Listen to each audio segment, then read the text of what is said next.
મિત્રો, ધોરણ 10 અને 12ની પરીક્ષા ચાલુ થઈ રહી છે. બોર્ડની પરીક્ષા ચાલુ થઈ રહી છે.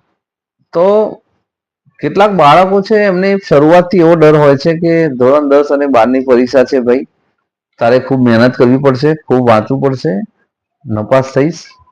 આવો ડર પહેલાથી ઘુસાડી દેવામાં આવે છે. તો દરેક બાળકોને વિનંતી છે કે કોઈ ગભરાવાની જરૂર છે નહીં. આ પ્રથમ પરીક્ષા છે તે અમારી. આવી તો કેટલીય પરીક્ષાઓ જીવનમાં આવશે, પરંતુ તમારે એ બધામાંથી ઉતરણી થવાનું છે. અને ખાસ કરીને જે પેરેન્ટ્સ છે એમને વિનંતી કે આવા બાળકો જે છે કે જે પરીક્ષા આપી રહ્યા છે એમને તમારા સપોર્ટની જરૂર છે. મેન્ટલી સપોર્ટ, નૈતિક સપોર્ટની જરૂર છે. તમે જે કંઈ કામ ધંધો કરતા હોય, પરંતુ જ્યારે ધોરણ 10 અને 12ની પરીક્ષા આવી રહી હોય તો આવા સમયે તમારે એમને સમય આપવો જોઈએ. તમારે રજા પણ રાખવાની જરૂર છે. અને આ સમયે બાળકોનું એ ધ્યાન રાખવાનું છે કે એ બીમાર ના પડી જાય, એ ટેન્શનમાં ના રહે. એ જવાબદારી આપણી છે.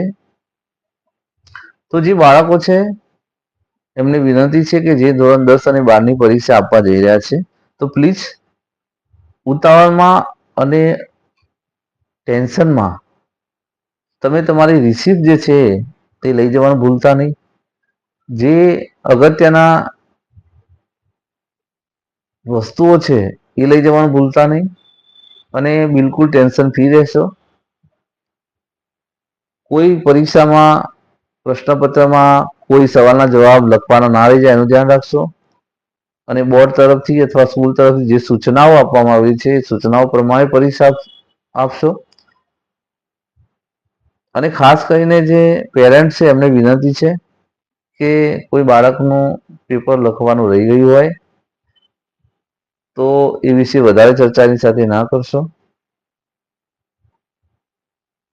એને પોતે એવું ફીલ ના થાય કે હવે મારી પરીક્ષામાં માર્ક્સ સારા નહીં આવે, એવું નહીં કરો. એને સપોર્ટ કરો. બીજા દિવસે કયું પેપર છે એની ચિંતા કરો. કેમ કે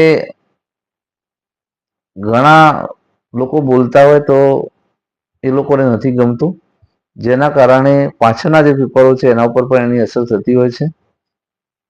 તો દરેકને વિનંતી છે કે please take care your child, support your child mentally and morally, and do not say anything which disturb your child.